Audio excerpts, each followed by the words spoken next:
بسم اللہ الرحمن الرحیم، السلام علیکم۔ باخبر سویرا میں خوش آمدید۔ میں صدف عبدالجبار اور میرے ساتھ ہیں سائم خان۔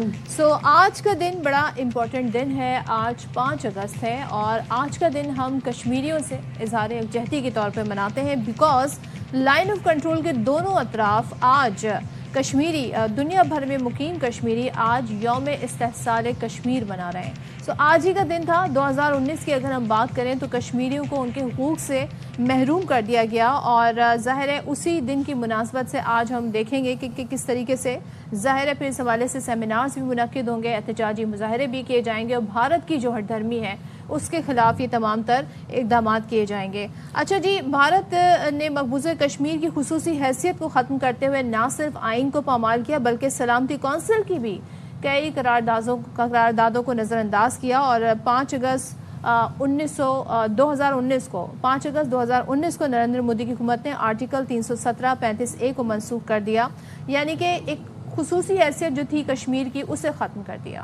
بالکل ایسے ہی ہے۔ 5 اگست 2019 کو بھارت نے کشمیر میں آرٹیکل 370 اور 35(a) کو ختم کیا، جو کشمیر کو خصوصی حیثیت دیتا تھا، اپنا آئین، اپنا جھنڈا رکھنے کی اجازت دیتا تھا۔ اور آرٹیکل 35(a) کی بات کی جائے تو وہ آرٹیکل کشمیر کو یہ حیثیت دیتا تھا کہ وہ اس چیز کا تعین کر سکے کہ کون کشمیری شہری کہلائے گا، اور جو کشمیر میں پیدا ہوگا وہی کشمیری شہری کہلائے گا۔ اس کے بعد کیا ہوا کہ مقبوضہ کشمیر کو توڑا گیا، توڑ کر جموں و کشمیر اور لداخ میں بانٹا گیا، اور وہاں پر بھارتی فوجیوں کو بسایا گیا، اور وہاں پر RSS کے باشندوں کو بسایا گیا۔ اور یہ مودی حکومت کی، مودی سرکار کی، بھارت سرکار کی ایک چھوٹی اور ایک گھٹیا سازش تھی، اور یہ سازش جو تھی یہ ہندوتوا پر مبنی تھی۔ مقبوضہ سری نگر اور مضافاتی علاقوں سمیت کنٹرول لائن کی دونوں جانب کل جماعتی حریت کانفرنس اور دیگر تنظیموں کی کال پر مکمل شٹر ڈاؤن ہڑتال اور بھارت مخالف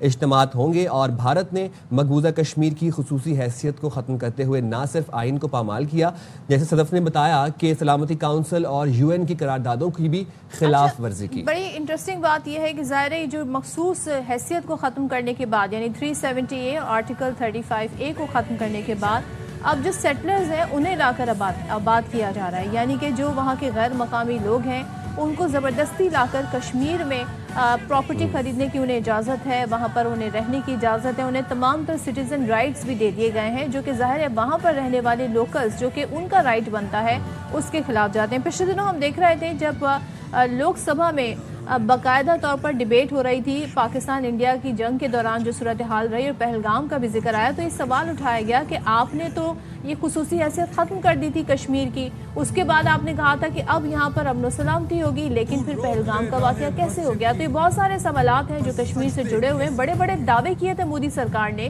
لیکن امن جو ہے وہاں پر نہ ہی لوٹ سکا، اور ہم یہ دیکھ سکتے ہیں کہ وہاں پر بھارت کی اپنے ہی ریاستی دہشت گردی کا سلسلہ بھی جاری ہے، جس سے دنیا نے آنکھیں بند کی ہوئی ہیں۔ اور یہ پاکستان کی بڑی کامیابی تھی کہ جب پاک انڈیا کانفلکٹ ہوا، الحمدللہ بنیاد مرصوص میں ہمیں کامیابی حاصل ہوئی، اور سیز فائر کا جب ڈونلڈ ٹرمپ نے اعلان کیا تو انہوں نے کشمیر کو متنازع علاقہ قرار دیا اور کہا کہ کشمیر کے مسئلے پر بھی بات ہو سکتی ہے، جو کہ بھارت کی سب سے بڑی ڈیفیٹ اگر مانا جائے تو غلط نہیں ہوگا، کیونکہ بھارت شروع سے لے کر اب تک یہی کہتا آیا ہے کہ کشمیر از اے نان ایشو۔ بالکل جی، بات کرتے ہیں ہمارے سے موجود ہیں دفاعی تجزیہ کار بریگیڈیئر ریٹائرڈ راشد ولی جنجوعہ صاحب۔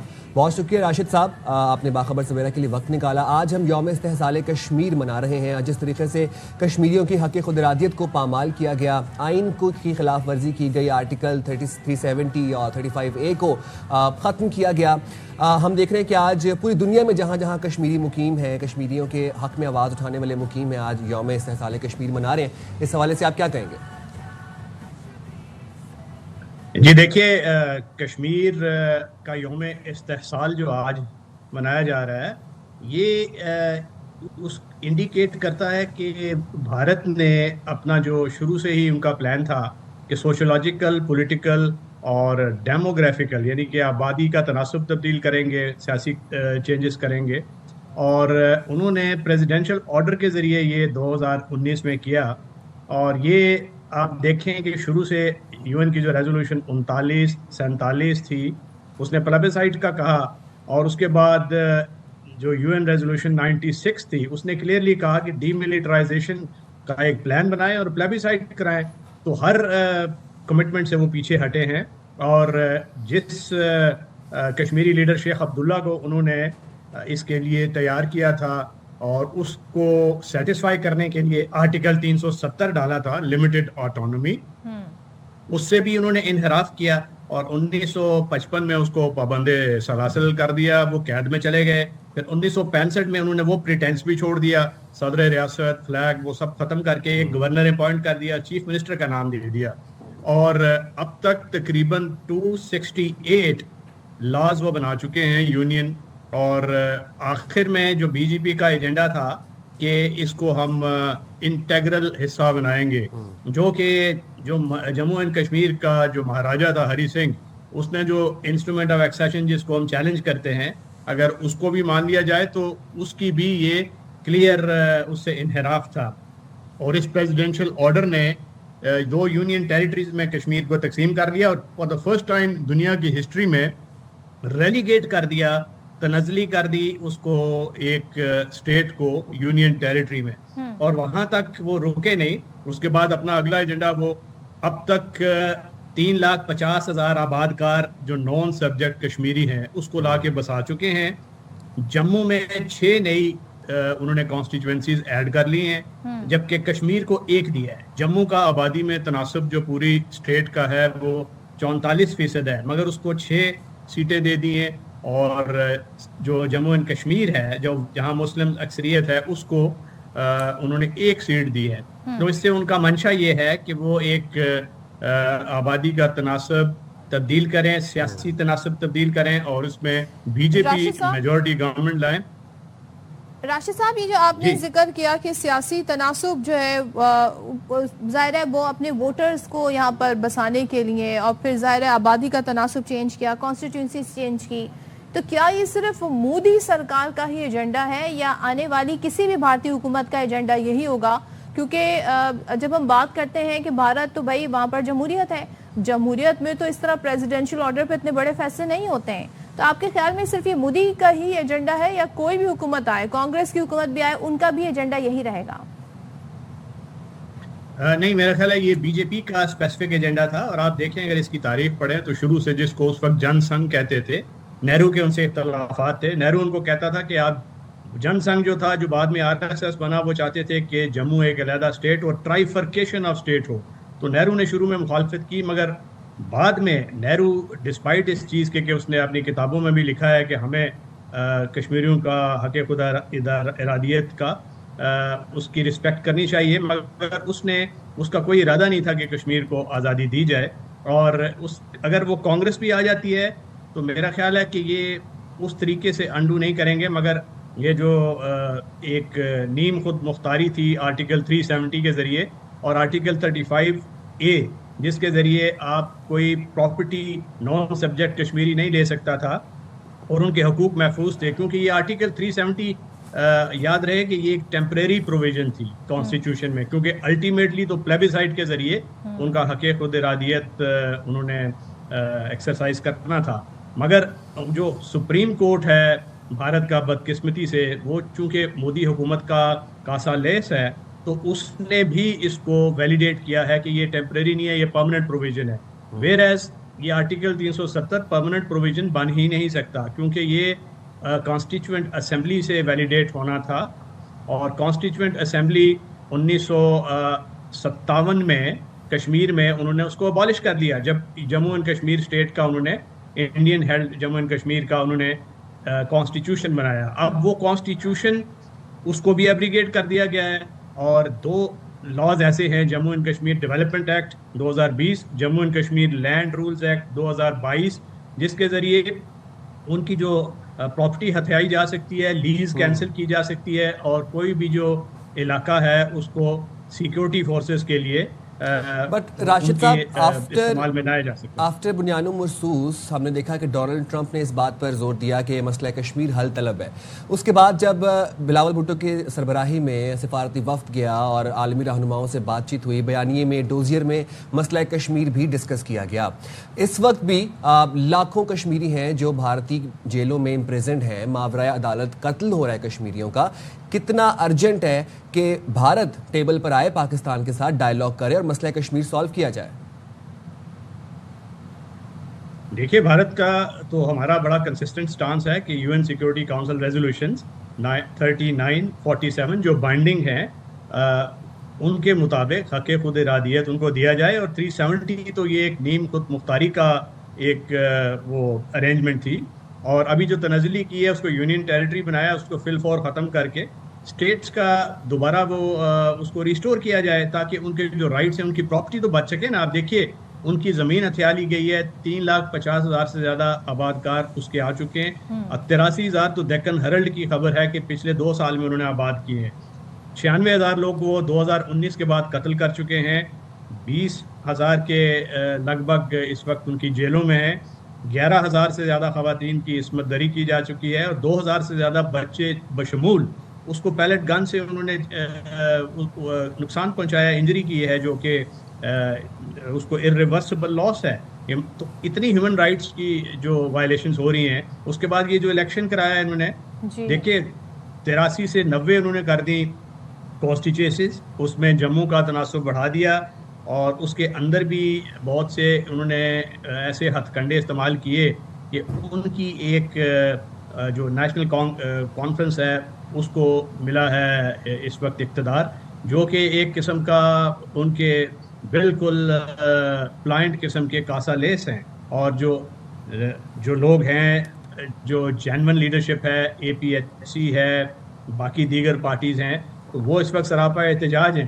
اس وجہ سے ایک سمرنگ ڈسکنٹینٹ ہے جو بار بار ابل کے باہر آتا ہے، اور یہ انٹرنیشنل کمیونٹی کو اس کا نوٹس لینا چاہیے، کیونکہ یہ یو این کی جو ریزولوشنز ہیں اس کے مطابق ہی اس کا الٹیمیٹلی ڈیسیجن ہونا ہے، اور انڈیا کو الاؤ نہیں کرنا چاہیے کہ وہ کسی طریقے سے بھی اس سے ریگل آؤٹ کر سکے. بالکل آپ نے صحیح کہا. تھینک یو سو مچ راشد ولی جنجوعہ صاحب ہمارے ساتھ میں بڑی تفصیل سے کیا کیا انہوں نے لیگلی طور پر کام کیے ہیں، پروویژن ٹیمپرری ایڈ کیا ہے، جو کانسٹیٹیوئنٹ اسمبلی تھی جموں کشمیر کی اس کو ختم کر دیا، اس کے بعد 370 کے ذریعے 3.5 لاکھ سیٹلرز لا کر آباد کیے، اور اس کا تناسب بھی چینج کیا، کانسٹیٹیوئنسیز بھی چینج کی. تو بڑا سیاسی ایجنڈا ہے ان کا، جس کی وجہ سے ہم دیکھ رہے ہیں کشمیریوں کا استحصال جاری ہے. اور وہی جو بلاول بھٹو صاحب کہتے ہیں کہ چیپ کاپی نریندر مودی ہیں نتن یاہو کی، تو وہ یہاں پر بھی وہی طریقہ کار اپنا رہے ہیں، جس طریقے سے غزہ میں، جس طریقے سے فلسطین میں سیٹلرز کو لا کر آباد کرنے کی ایک پورا پلان ہے نتن یاہو کا، اسی طریقے سے نریندر مودی بھی اپنے اس پلان کو آگے بڑھا. اور آج جب ہم یوم استحصال کشمیر منا رہے ہیں تو وہ تمام تر قیدی جو کہ بھارتی جیلوں میں اس وقت قید ہیں کشمیر کے، وہ تمام تر لوگ جن کی زمینیں چھینی، وہ تمام تر کشمیری جن کے گھر ان کو مسمار کیا گیا، وہ تمام تر کشمیری خواتین جن کی عصمت دری کی گئی بھارت کی جانب سے، ان کو یاد رکھنا ہے. تمام شہداء کو، برہان وانی جیسے نوجوانوں کے لیے بلندی درجات دعا کرنی ہے، جنہوں نے اپنے حق خود ارادیت کے لیے آواز اٹھائی، اپنے حقوق کے لیے آواز اٹھائی، اور بھارت کے ان جھوٹے اور اوچھے ہتھ کنڈوں کو بے نقاب کرنے کی کوشش کی گئی کی ان کی جانب سے. کیونکہ بھارت نے ہمیشہ نہ کسی عالمی قانون کو مانا، نہ کسی یو این قرارداد کو مانا، نہ کسی آئین کو مانا، ہمیشہ پامالی کی، اور ہمیشہ ڈونلڈ ٹرمپ کے جو کہتے ہیں نا بات ہے اس کو بھی نہیں مان رہا ہے. چلیں جی آگے بڑھتے ہیں اور بات کرتے ہیں جی آئی ایس پی آر نے، کیونکہ پاکستان ہمیشہ سے پاکستان کا اسٹانس رہا ہے کہ ہم کشمیر کے ساتھ ہیں اور کشمیر ہماری شہرک ہے. آئی ایس پی آر نے یوم استحصال کشمیر پر نیا نغمہ انسانوں کے جہاں میں جاری کر دیا ہے، اور نغمہ کشمیر کی جدوجہد آزادی کو سلام اور بھارتی ظلم کے خلاف گونج دار پیغام ہے. کشمیریوں کا حق خود ارادیت لے کر دینے کے پاکستان کے عزم کی ترجمانی ہے. ایک بڑی امپورٹنٹ ڈیولپمنٹ کیا چیز؟ کل ایک بڑی امپورٹنٹ ڈیولپمنٹ ہوئی، ڈیولپمنٹ کہہ سکتے ہیں یا اس کو ہم خبر کہہ سکتے ہیں.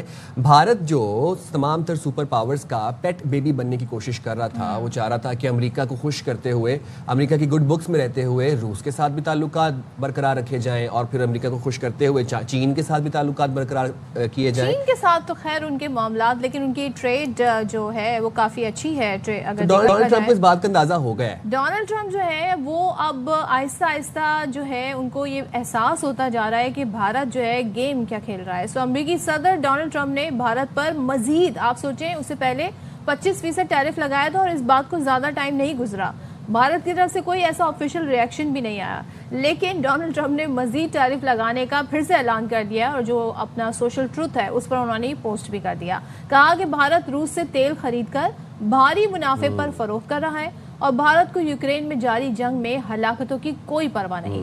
بھارتی مصنوعات کی امریکہ درآمد پر ڈیوٹی میں بڑا اضافہ کیا جائے گا. بھارت نے امریکہ سے حاصل رعایتوں کا غلط فائدہ اٹھایا. اچھا جی، اس سے پہلے بھی جو ان کا ٹویٹ تھا جس میں انہوں نے 25% ٹیرف کی بات کی تھی، ادھر بھی انہوں نے یہی بات کی تھی کہ بھارت جو ہے وہ رشیا سے نہ صرف آئل لیتا ہے بلکہ اسلحے پر بھی کافی زیادہ ڈیپینڈنٹ ہے. تو یہ کافی زیادہ کھٹک رہی ہے ڈونلڈ ٹرمپ کو یہ الائنس دونوں ملکوں. اور ڈونلڈ ٹرمپ کو یہ بھی پتا ہے کہ بھارت رشیا سے آئل لے کر اس کو ریفائن کر کے اس کو مینوفیکچر کر کے آگے مہنگے داموں میں بھی بیچ رہا ہے. اب ڈونلڈ ٹرمپ بھارت سے آلریڈی 25% ٹیرف لگا چکے ہیں. وائٹ ہاؤس کے ڈپٹی ہیں ڈپٹی چیف ہیں اسٹیفن ملر، وہ یہ کہتے ہیں کہ بھارت کا روسی تیل خریدنا ناقابل قبول ہے اور یہ جنگ کی فنڈنگ ہے. تو جو رشیا یوکرین وار چل رہی ہے ان کے مطابق بھارت اس کی فنڈنگ کر رہا ہے. بھارت کا روس سے عسکری اور توانائی تعاون ختم کرنا ناگزیر ہو چکا ہے اور امریکہ نے حال ہی میں بھارت پر 25% ٹیرف نافذ کیا ہے. اور اب مزید کتنا ٹیرف لگے گا یہ دیکھنا باقی ہے. تو اس پہ بات کر لیتے ہیں. سابق سفیر ڈاکٹر جمیل احمد ہمارے ساتھ ہیں. Thank you so much doctor Jameel join کرنے کے لیے. یہ تو بتائیے گا، ابھی تو 25% کے ہی شوق سے 25% ٹیرف کے شوق سے بھارت نہیں نکلا، مزید ٹیرف کا اعلان کر دیا ہے. سو یہ آپ کس طرف معاملہ جاتے دیکھ رہے ہیں؟ مودی سرکار کی ماکتوں کا نتیجہ، یا پھر آپ کیا کہیں گے کہ ابھی تک ان کا ویسے کوئی آفیشیل ورژن بھی نہیں ہے، انڈیا کی طرف سے خاموشی بھی ہے؟ جی، یہ مودی سرکار کی عیاری کا نتیجہ ہے. مودی سرکار اب تک یہ سمجھتی تھی کہ وہ جس طرح چاہیں جو چاہیں خلاف ورزی کرتے رہیں سینکشن کی، چاہے وہ رشیا پر ہو یا ایران پر ہو. اور وہ یونائٹڈ اسٹیٹس بھی اتنا مقبول نہیں ہے. انہیں پتہ تھا یہ، وہ صرف تھوڑا سا دوسری طرف اس لیے دیکھ رہے تھے کہ انڈیا نے اپنے آپ کو یہ ثابت کرنے کی کوشش کی تھی، اور جس میں امریکہ کا مفاد بھی تھا چائنا کنٹینمنٹ کے حوالے سے، کہ انڈیا اس پورے علاقے میں ایک بہت مضبوط اور بہت امپورٹنٹ ملک ہے، چودھری ہے پورے علاقے کا، اور وہ چائنا کے کنٹینمنٹ میں مددگار ثابت ہوگا یونائٹڈ اسٹیٹس کی. اسی لیے یونائٹڈ اسٹیٹس نے اس کو کوڈ کا بھی آنے دیا، اور اس کے بعد اسٹرنگ آف الائنس سے میری مراد یہ میری ٹائم لائن جو ہے اس میں انڈیا سے شروع ہوتا ہے اور فلپین، آسٹریلیا، جاپان وغیرہ جاتا ہے، اور اسٹرنگ آف پرل میں ہم لوگ شامل ہیں جس میں کہ پاکستان، بنگلہ دیش، میانمار وغیرہ یہ سارے جاتے ہیں ساؤتھ چائنا سی تک. تو اس میں انڈیا نے یہ سمجھا کہ چلو کوئی بات نہیں، ہمارے مزے ہیں. اور جو وہ عیاری کا میں نے لفظ استعمال کیا، نارملی میں کرتا نہیں ہوں، وہ اس لیے عیاری کا لفظ استعمال کیا کہ یہ جو ڈپلیسٹی اور ڈیسیٹفل معاملہ تھا وہ اس لیے سامنے آ گیا کہ آپ نے ابھی جس طرح کہ اپنے انٹرو میں بھی بتایا ہے کہ وہ آئل لیتا تھا، اس کو مزید اس کو ریفائن کر کے آگے آپ جس طرح کہہ رہے تھے بیچتا تھا. اسی طرح ایران پہ اس سے بھی زیادہ سخت سینکشن لگی ہوئی تھی، وہ بہت ساری مصنوعات لیتا تھا آئل سمیت. تو جب اور دیکھا اس سے خاص طور پر جب ہمارے ساتھ اس نے پنجہ آزمائی کرنے کی کوشش کی انڈیا نے، اور جب اس کو موکی کھانی پڑی، تو اس کے بعد دنیا کو بھی پتہ پڑ گیا اور یونائٹڈ اسٹیٹس کو بھی پتہ پڑ گیا، امریکہ کو، کہ بھائی یہ تو چودھری صاحب یہ تو ریٹ کا ڈھیر بن گئے، اور ساتھ میں وہ خلاف ورزی اور فائدہ بھی اٹھائے جا رہے ہیں. تو اس کے بعد دنیا دراصل مضبوط لوگ جو ہوتے ہیں، مضبوط قومیں جو ہوتی ہیں، جو ٹرانسپیرنٹ طریقے سے چلنا چاہتی ہیں، دنیا ان کے ساتھ زیادہ کھڑی ہوتی ہے. یہ ایک فطرتی بات بھی ہے اور دنیا کا ایک طریقہ کار بھی ہے. تو یہ آپ نے دیکھا کہ جب سے 26 تاریخ مئی کی تھی کہ ہم نے پہلی مرتبہ کوئی 18-19 کے قریب پوائنٹس دیے اپنے اعلامیہ میں نیشنل سیکیورٹی کمیٹی کے میٹنگ کے بعد، جس میں پوری عسکری قیادت بھی تھی اور جس میں سویلین قیادت بھی تھی. اور جب جو وہ پوائنٹس تھے وہ عین لیگل فریم ورک میں آتے ہیں، بین الاقوامی بھی اور وہ سفارتکاری کے فریم ورک میں بھی آتے ہیں. ہم نے ان پوائنٹس کو فارن پالیسی کا، کیونکہ فارن پالیسی کو تو ہم ایک ڈائنامک طریقے سے اس کو ہم اپڈیٹ کر رہے ہوتے ہیں، ہم نے اس کو فارن پالیسی کو اپڈیٹ کرتے ہوئے اس کو ہم آگے لے کے چلے. اسی لیے آپ نے دیکھا کہ ہماری جو کامیابی ہوئی آؤٹ ریچ میں، بلاول بھٹو زرداری کے ٹیم کے لیڈر کے طور پر جب ٹیم ہماری گئی، اس کو کافی اہداف حاصل ہوئے. اور پھر جب ہمارے فیلڈ مارشل آپ نے دیکھا جو کہ ملٹری ڈپلومیسی پوری دنیا میں ہوتی ہے، لیکن یہ ملٹری ڈپلومیسی کا ایک انمول طریقہ یہ بن گیا کہ جب اس مضبوطی کو اپنے دکھلایا، اپنی صلاحیتوں کو دکھلایا، اپنی قابلیت کو دکھلایا، اور ہم نے کوالٹی کو کوانٹیٹی سے مارا. انڈیا کی جو کوالٹی 10 گنا زیادہ فورس اور 10 گنا زیادہ ان کی ایئر فورس اور ختم کیا. جی، تو اس لحاظ سے پھر جب ہمارے سپہ سالار کو لنچ پہ بلایا گیا وائٹ ہاؤس میں، اور نہ صرف لنچ پر بلایا گیا، 1 گھنٹے کے بجائے 2 گھنٹے لینے کے بعد ان کو جو اوول ہاؤس کی سیر کرائی گئی، وہ تاریخی حیثیت میں اور تاریخی طور پر، روایتی طور پر امریکہ کی اس شخصیت کو کرائی جاتی ہے، جبکہ دنیا کو یہ بتانا چاہیں امریکہ کہ بھئی ہم اس شخصیت کو اور اس ملک کو اہمیت دیتے ہیں. جب یہ ساری چیزیں ہونے لگیں تو تب بھی ہوش نہیں آیا مودی سرکار کو کہ بھئی ابھی یہ دنیا بدل رہی ہے، ہماری یہ عیاری جو ہے یہ عیاں ہو جائے گی دنیا کے سامنے. تو اسی وجہ سے ابھی آپ نے دیکھا جو ٹریڈ ٹیرف میں اس کی بات نہ مانی گئی انڈیا کی، اور ساتھ میں اب جب یہ مزید اس پر پابندیاں لگ رہی ہیں اور مزید اس پر قدغنیں لگ رہی ہیں انڈیا پر اور مودی سرکار پر، تو وہ تھوڑے سے تل ملائے جا رہے ہیں یہ لوگ. ان کو اس چیز کا پتہ نہیں تھا. آج کے دن آپ نے ابھی بتایا، فوٹیج بھی بتائی کہ یوم استحصال ہے پاکستان میں اور کشمیر میں، اور وہ بھی مودی سرکار کی عیاری کی وجہ سے انٹرنیشنل کے قوانین کے تمام طریقہ کار کو انہوں نے بلوئے طاق لا کے، اور وہ 5 اگست 2019 میں اپنے ہی کانسٹیٹیوشن کو ایک صدارتی آرڈیننس کے تحت ختم کر دیا، جو کہ اپنے قانونوں کی اگر دیکھا جائے قانون کے ساتھ ایک بڑا مذاق ہے. جی، یہ جس طریقے سے سلسلہ جاری ہے نریندر مودی کی طرف سے. Thank you so much. Doctor Jamil Ahmed ہمارے ساتھ تھے، سارے ایشو پر بات کر رہے تھے.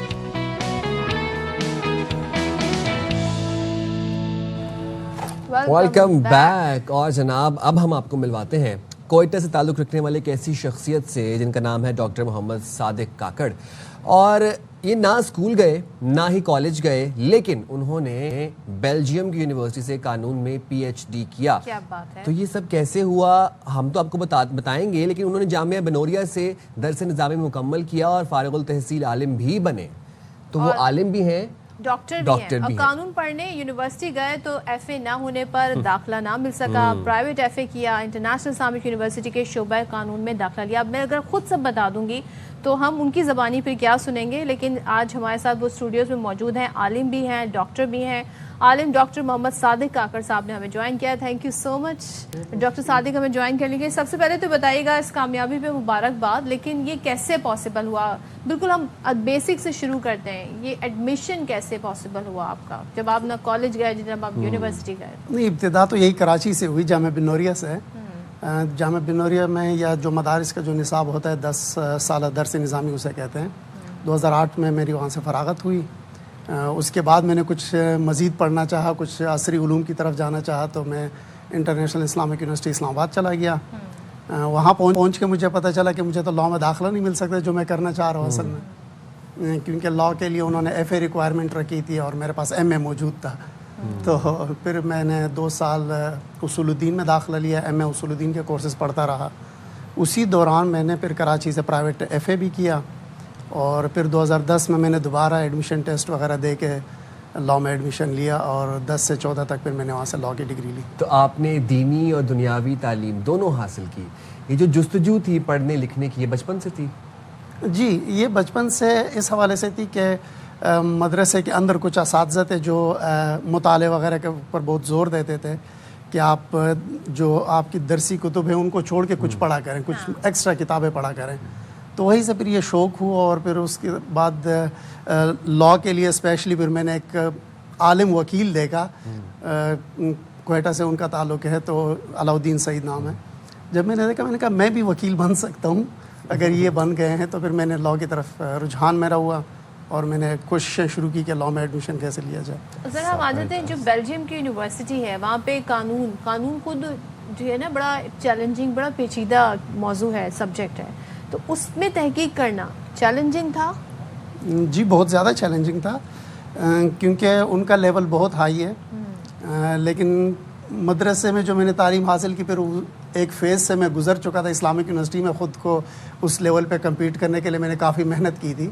تو وہی سرکل میں نے بیلجیم میں بھی دوبارہ آزمایا اور دوبارہ ریپیٹ کیا کہ جو پاکستان کا لیول تھا، جو لیگل ایجوکیشن میں یہاں حاصل کر چکا تھا، تو اس کو بیلجیم کے لیول پہ لے جانے کے لیے پھر محنت کرنی پڑی. اور کافی بار میں رات کو 11-12 بجے تک آفس میں بیٹھا رہتا اور کام کرتا. ڈاکٹر آپ سوری نو پرابلم. آپ نے جب پی ایچ ڈی کی، آپ کی پی ایچ ڈی کا کیا موضوع تھا؟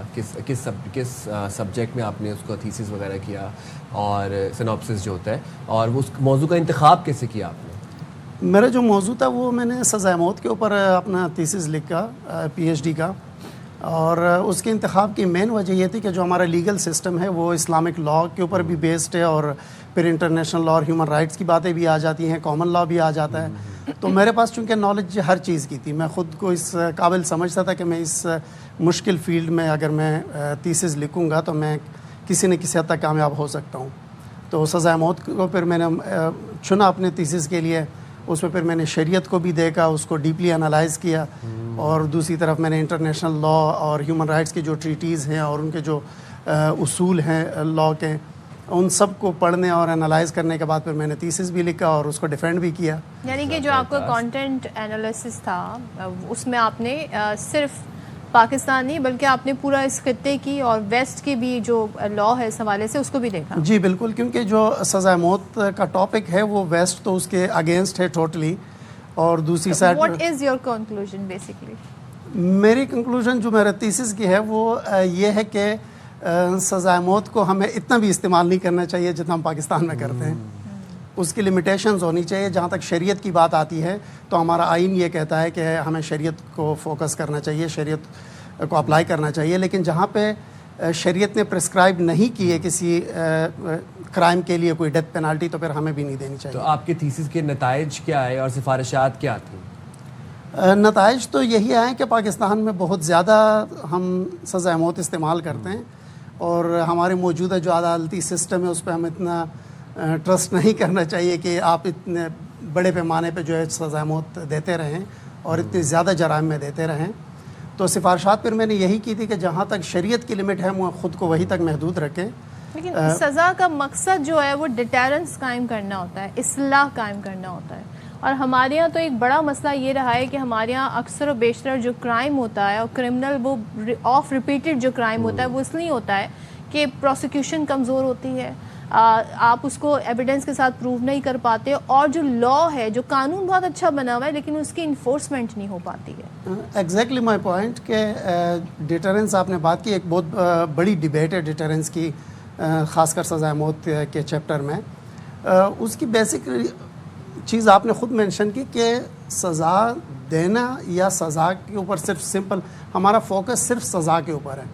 ہم یہ نہیں دیکھتے کہ پروسیس، کیونکہ ہمارے ہر کرمنل کو پتہ ہوتا ہے میں نے چھوٹ جانا ہے. تو جب وہ اس مائنڈ سیٹ کے ساتھ کرائم کرے گا تو پھر وہ ڈیٹرنس تو نہ ہوا. کرمنل کو پتہ ہوتا ہے یا لائر کو پتہ ہوتا ہے؟ پچھلے دنوں بڑی لینڈ مارک ججمنٹ آئی سپریم کورٹ کی جانب سے، جس میں خاتون جن کے میاں انہوں نے 8 سال ان کو نان نقفہ نہیں دیا، اس کے بعد ان خاتون کی ایز اے عورت انہوں نے اس کی حیثیت پر سوال اٹھایا. اس عورت کے میڈیکل ٹیسٹ بھی ہوئے. لوور کورٹ سے یہ معاملہ چلا جاتا ہے سپریم کورٹ میں، لیکن یہ کیس بنا کے کس نے دیا؟ وکیل نے کہا ایسا کیس بناؤ کہ عورت بھاگ جائے. پھر وہ اپنا ظاہر ایک عورت جب اس کی آپ یہی چیلنج کریں گے کہ عورت نہیں ہے تو پھر یہ کیس کیسے آگے بڑھے گا؟ یہ قانون کی وہ کمزوریاں ہیں جن سے وکلا کھیلتے ہیں. میں خود وکیل رہ چکا ہوں، 6 سال میں نے پریکٹس کی اسلام آباد میں. تو یہی وہ قانون کی کمزوریاں ہیں جن سے وکیل حضرات کھیلتے ہیں اور اپنے کلائنٹ کو ریلیف، اگرچہ وہ ریلیف کہتے ہیں، مورلی میں اس کو غلط سمجھتا ہوں، وہ دلانے کی کوشش کرتے ہیں. تو اس حوالے سے قوانین کو بہت زیادہ جو ہے وہ اپڈیٹ ہونے کی ضرورت ہے.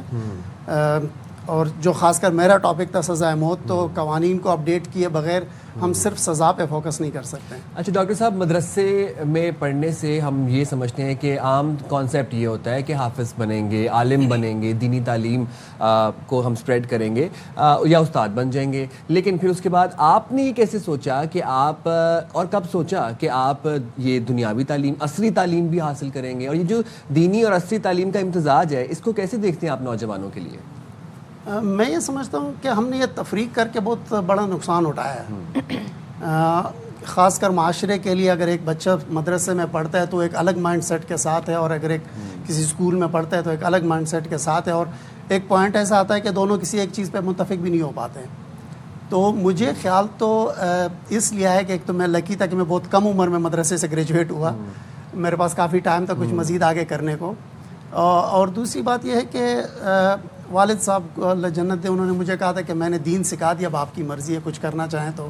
صحیح. تو پھر میں اسلام آباد چلا گیا لاء کرنے کے لیے. لاء میں نے اس لیے چوز کیا کہ ہمارا لیگل سسٹم اس کا ایک بہت بڑا حصہ جو ہے وہ شریعت بیسڈ ہے, اور وہ میری فیلڈ تھی, اور میں مزید آگے اسلامک اسٹڈیز نہیں پڑھنا چاہ رہا تھا کہ مدرسے کے بعد جا کے یونیورسٹی میں پھر بھی اسلامک اسٹڈیز پڑھوں, تو میں کچھ الگ کر کے لاء کی طرف چلا گیا. اچھا ڈاکٹر صاحب ایک چیز مجھے بتائیے گا, اتنا ہمارے یہاں بچہ مدرسے جاتا ہے, تعلیم حاصل کرتا ہے, یہ بڑی ایک پاکستان کی اسٹرینتھ ہے اگر اسے مانا جائے, لیکن اگر ان کو کہتے ہیں نا کنٹمپرری ایجوکیشن پلس دینی ایجوکیشن تو بہت اچھا کمبینیشن بن سکتا ہے, تو آپ کیا پیغام دینا چاہیں گے مدرسے میں پڑھنے والے اسٹوڈنٹس کو یا پڑھانے والے استاد کو کہ کس طرح کا کیریکولم ہونا چاہیے؟ مدرسے سے زیادہ میں دوسری سائڈ پہ آنا چاہوں گا کہ اب جس طرح بہت سارے لڑکے وہاں آنا چاہتے ہیں لیکن دروازے بند ہیں. میں نے اپنی مثال آپ لوگوں کے سامنے دی کہ میں 2 سال صرف انتظار کرتا رہا کہ مجھے لاء میں داخلہ ملے, باوجود اس کے کہ میرے پاس ہائر ایجوکیشن کمیشن کے ایم اے کے ایکویلنسی تھی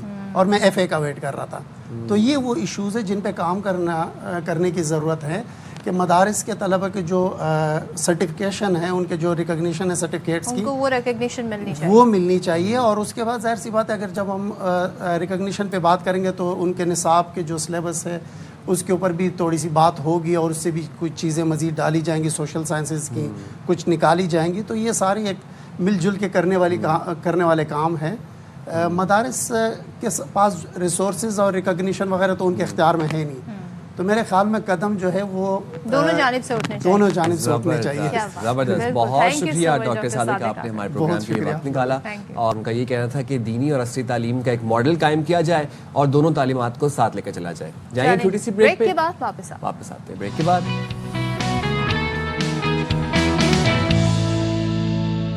ویلکم بیک جناب, اور آپ کو طرف ایک خبر دیتے ہیں کہ دبئی نے 2025 کے پہلے 6 ماہ میں بین الاقوامی سیاحت کا نیا ریکارڈ قائم کر دیا ہے. تو جب ہم سن رہے ہیں نا, جب ہم بات کرتے ہیں کہ ہر بندہ دبئی جا رہا ہے for vacations, for shopping, for every thing, تو وہ بات صحیح ہے کیونکہ واقعی ریکارڈ قائم ہو گیا ہے. اب محکمہ سیاحت کے مطابق دبئی نے جنوری سے جون تک تقریباً 99 لاکھ غیر ملکی سیاحوں کا خیر مقدم کیا, جو گزشتہ سال کی اسی مدت کے مقابلے میں 6% زیادہ ہے. تو لوگوں میں دبئی جانے کا رجحان بڑھتا چلا جا رہا ہے نا. ویسے ہمارا تو یہ کون سوچتے ہیں کہ وہاں دبئی تو چلے جائیں گے, وہاں جا کے خرچہ کیسے کریں گے, اور سوچیں وہاں چلے تو خیر جائیں گے, لیکن وہاں پہ بس آپ پیر رکھیں نا باہر, جہاں بھی آپ ٹھہرے, ہوٹل میں ٹھہرے, ایسے خرچہ, ایسا پیسہ اٹھے گا یوں. اچھا جی, ہم آپ کو بتا دیں جو ولی عہد ہیں شیخ حمدان بن محمد بن راشد, ان کا کہنا ہے کامیابی عوامی اور نجی شراکت داری اور عالمی سطح پر مؤثر مارکیٹنگ کا نتیجہ ہے. نو ڈاؤٹ اگر دبئی کی ہم بات کریں, جس طرح سے وہ مارکیٹ کرتے ہیں, جس طریقے سے وہاں پہ انویسٹرز ہیں, جس طرح سے وہاں سرمایہ کاری ہو رہی ہے, تو سیاحوں کے لیے دنیا کا دل ہے دبئی, اور مہمانوں کا پرتپاک استقبال کرتا ہے. سو نو ڈاؤٹ اب تو ہم دیکھ رہے ہیں بہت زیادہ انگلینڈ سے بہت زیادہ لوگ جو ہیں وہ اب باقاعدہ امیگریشن کے لیے اپلائی کر رہے ہیں, وہ جا کر دبئی میں جو ہے وہ رہنے کی خواہش کا اظہار کر رہے ہیں. گولڈن ویزا اور اسی تناظر میں بہت ساری چیزیں بھی آ گئی ہیں جو کہ اب بڑی چینجز ہمیں نظر آ رہی ہیں, کہ ورنہ تو یہ تھا کہ آپ وہاں کی شہریت نہیں لے سکتے تھے, لیکن اب ایٹ لیسٹ فار 10 ایئرس آپ کو گولڈن ویزا مل سکتا ہے. بالکل جی, مل سکتا ہے. ایک اور بڑی انٹرسٹنگ کہہ سکتے ہیں یا اس کو عجیب و غریب کہہ لیں خبر ہے. پچھلے کچھ عرصہ پہلے ہم نے آپ کو بتایا تھا کہ پاکستانی ایک شہری تھے, وہ لاہور سے کراچی آئے تھے, لاہور سے جدہ پہنچ گئے. تو یہ پاکستان تک اس طرح کے معاملات نہیں کنفائنڈ, یہ اور بھی ایسے معاملات دنیا میں ہم دیکھ رہے ہیں. ایسے تو نہیں, لیکن اس سے ملتا جلتا ایک واقعہ تھا. جانا تھا انگلینڈ, پہنچ گئے اٹلی.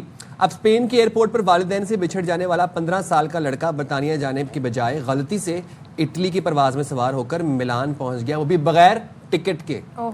تو ہم اکیلے نہیں ہیں. اب یہ ایئرپورٹ حکام تحقیقات کر رہے ہیں کہ بغیر ٹکٹ یہ بچہ اٹلی کے جہاز پر کیسے سوار ہوا اور پھر ملان بھی پہنچ گیا. تو یہ سب پاسبل کیسے تھا؟ ماں باپ کر کیا رہے تھے آخر؟ لیکن بڑے دل خراش مناظر تھے جب وہ بچہ رو رہا تھا اسپین کے ایئرپورٹ پر اور اس کے پیرنٹس نہیں تھے اینڈ ہی واز لاسٹ. وہ دیکھیں کیسے، یہ دیکھیں یہ جو آپ مناظر اچھا مجھے اسی سے ملتا جلتا ایک واقعہ ابھی اور رپورٹ ہوا ہے، وہ یہ کہ 10 سال کا بچہ اماں ابا جو ہے اس کو ایئرپورٹ پہ چھوڑ کے چلے گئے ویکیشن. کیوں؟ کیونکہ بچے کا جو پاسپورٹ تھا وہ ایکسپائر ہو گیا تھا. اب بچے سے جب پوچھا گیا، کیونکہ وہ مائنر ہے، انڈر ایج ہے، تو پھر انتظامیہ نے اس پلین سے اتروایا پیرنٹس کو اور پھر ان کو جیل کرائی. یہ کون سے پیرنٹس؟ جی کہ آپ کیسے اپنے بچے کو ایئرپورٹ پہ چھوڑ گئے؟ وہ کہہ رہے ہیں ہم نے اپنے رشتہ داروں کو بول دیا تھا اسے آ کے پک کر لینا. ہمارے پیرنٹس تو کہتے ہیں بھائی ساتھ جانا ہے اور ساتھ ہی واپس آنا ہے، لیفٹ رائٹ بھی نہیں ہونا کہیں پر، لیکن وہ بچے کو ایئرپورٹ پہ چھوڑ کے چلے گئے. بتائیں انہوں نے اپنی ویکیشنز بہت عزیز تھیں بیسکلی بچے سے زیادہ. اور وہ یہ بچے کو روتا دیکھ کر پھر جو تمام تر انتظامیہ تھی ایئرپورٹ کی وہ بڑا بچے کو کنسول کر رہے تھے اور بچے کے ساتھ کھیل رہے تھے، باتیں کر رہے تھے. بٹ آبویسلی اگر آپ کے پیرنٹس آپ کو ایسے ابینڈن کر دیں تو آپ سوچیں لائف ٹائم ٹراما ہے آپ کے لیے. اور پھر بچے کو بڑے ہو کر ابینڈنمنٹ ایشوز ہوتے ہیں، سیپریشن انزائٹی ہوتی ہے، بہت زیادہ مینٹل ہیلتھ ایشوز. پاکستان میں ٹینس سے ملتا جلتا کھیل بہت مقبولیت اختیار کرتا جا رہا ہے جس کا نام ہے پیڈل. اور ہم نے دیکھا خاص طور پر رمضان میں جس طریقے سے پیڈل کو پروموٹ ٹرینڈ بنتا گیا. کراچی میں نیشنل جونیئر پیڈل چیمپئن شپ کا انعقاد بھی کیا گیا اور باقاعدہ چیمپئن شپس بھی ہو رہی ہیں جناب پیڈل کی، جس میں ایونٹ میں ملک بھر سے 86 کھلاڑیوں نے حصہ لیا. چیمپئن شپ میں سندھ کی ٹیموں نے تینوں کیٹیگریز کے فائنل جیت کر کلین سویپ کیا اور انڈر 18 کیٹیگری کے فائنل میں دلچسپ مقابلہ ہوا جس میں سندھ لیجنڈز کے عمر قمر منشا اور ایان سعید فاتح ٹھہرے.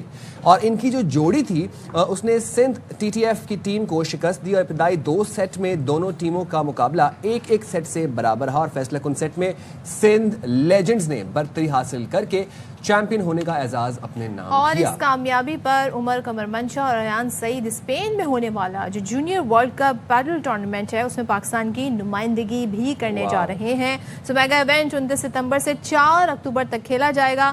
تو چلیں جی ہم بات کر لیتے ہیں، ہمارے ساتھ موجود ہیں قومی چیمپئن عمر قمر منشا اور Ayan Saeed. Thank you so much for understanding who is Ayan and who is Umar. I'm Umar Qamar and this is my partner Ayan Saeed. آپ دونوں کو بہت بہت مبارک ہو. تو ذرا ہمیں بتائیے گا championship it's quite new to the people right now. What is the difference tennis اور پیڈل میں؟ کیا ڈفرینس ہے؟ Basically tennis and paddle they are similar sports کہ ٹینس میں جیسے لانگ ہینڈل ریکٹ ہوتا ہے، ball racket everything is the same، بس کورٹ میں ڈفرینس ہوتا ہے. Court is smaller and it's a combination of squash اور racket technique difference ہے. But it's a very different sport, it's a very unique sport. اور مطلب vibe اور everything is very different about the sport. اور جتنا مطلب آج کل بہت نیا sport آیا ہے اور مطلب یہ کہ ہر کوئی بہت ریپڈلی یہ اسپورٹ گرو بھی کر رہا ہے. پبلک بڑا انٹرسٹ ہے، ہر کوئی ہمیں for youngsters it's more about the vibe. اگر وائب اچھی ہے تو you know will ace it. آپ سے میرا یہ سوال ہے کہ آپ یہ جو پیڈل ابھی آپ نے کھیلنا شروع کیا یا آپ پہلے سے کھیلتے تھے؟ میں پہلے سے تو نہیں کھیلتا تھا، 1 سال پہلے ہی ہوا ہے شروع کرتے کرتے اور لائک اس میں بہت کریز ہو گیا اور سب انڈلج ہو رہے ہیں اسپورٹ میں اور بہت اچھا اسپورٹس ہے اور آپ کو فزیکلی بھی وہ کرتا ہے، موٹیویٹ کرتا ہے آپ کو اور آگے جانے پہ بھی. جیسے ہم انشاءاللہ الحمدللہ جیتے ہیں تو ہماری کوشش تو یہی کہ آگے بھی جیتے رہیں. اور تو یہ جو انڈر 18 چیمپئن شپ ہوئی اس میں آپ لوگوں نے مقابلہ جیتا، تو ذرا ہمیں بتائیے گا کتنی ٹیمیں تھیں، کتنے راؤنڈز تھے، کس طرح یہ مقابلہ ہوا؟ There were around I think 16 to 18 teams, good amount of teams. اور ہم نے ہر ٹیم نے تقریباً کوئی 3 to 4 میچز کھیلے تھے راؤنڈ میچز میں اور پوائنٹ سسٹم تھا. If you lose round 2 matches تو آپ گروپ سے باہر تھے. تو ہمارے بھی تقریباً 2 to 3 میچز ہوتے before we qualified for quarter and semis. تو in around semis we had a very tough match and we almost lost 5. We were losing 5-2. تو وہیں سے ہم نے بولا کہ نہیں یار we have to win and we were losing 5-2 and we came back from 5-2 to 7-5. تو وہیں سے الحمدللہ we proceed into finals and وہیں سے جیتے الحمدللہ. تو کس سے زیادہ ٹف رہی سچویشن؟ اصل فائنلز ہی آئی تھنک سب سے ٹف تھا، بہت ٹف تھا. فائنل کا اپنا پریشر ہوتا ہے، کوئی آیا ہوا تھا. اچھا کھیل تو obviously padel is a fun sport but ایک یہ کانسیپٹ بھی ہے کہ یہ تھوڑا مہنگا کھیل ہے. اس کے بارے میں آپ کیا کہیں گے کہ آپ کو لگتا ہے کہ پیڈل نارمل جو عام عوام ہے ان تک ریچ ہونی چاہیے، ان کی ایکسیس ہونی چاہیے پیڈل تک؟ ڈیفینیٹلی ایکسیس تو ہونی چاہیے but it is very expensive for all of us. کہ جب ہم جاتے ہیں تو ہم سوچتے ہیں کہ اچھا کھیلنے جا رہے ہیں، otherwise if you go for squash اور ٹینس ہم لوگ کہتے ہیں اچھا ہم نے ممبرشپ لی ہے چلو کھیل لیتے ہیں. But when we think about padel ہم لوگ کہتے ہیں پیڈل جانا ہے. For our I guess 5K 4K اس طرح کر کے it's around 16,000 for 2 hours. 2 hours. Yeah, 2 hours. Really? And then we get discounts on Is it the cards. first time it's been organized, this championship?